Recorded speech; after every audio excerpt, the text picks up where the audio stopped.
आखिर मां पार्वती ने क्यों काटा अपना सिर? कौन है मां छिन्नमस्ता? हिंदू धर्म में सभी देवताओं के अवतार की अलग अलग पौराणिक कथाएं प्रचलित हैं। 10 आदिशक्तियों में छठवां अवतार छिन्नमस्ता माता का माना गया है।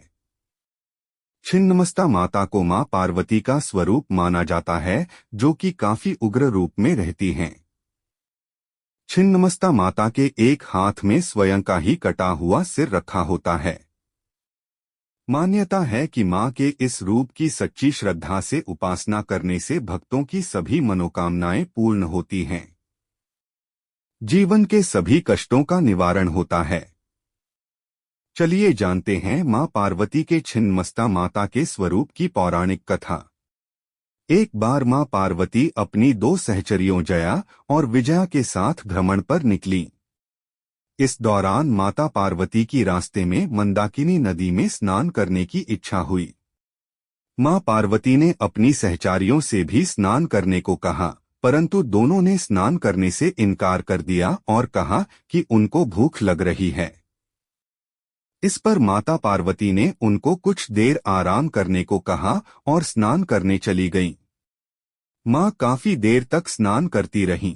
इसी बीच दोनों सहचरी कहती रही कि उनको भूख लग रही है, लेकिन माता ने दोनों की बात को अनसुना कर दिया।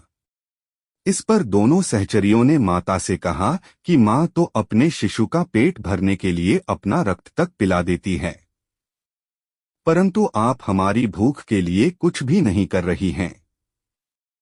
यह बात सुनकर मां पार्वती को क्रोध आ जाता है और नदी से बाहर आकर खड्ग का आह्वान करके अपने सिर को काट देती हैं, जिससे उनके धड़ से रक्त की 3 धाराएं निकलती हैं। 2 धाराएं दोनों सहचरियों जया और विजया के मुंह में गिरती हैं।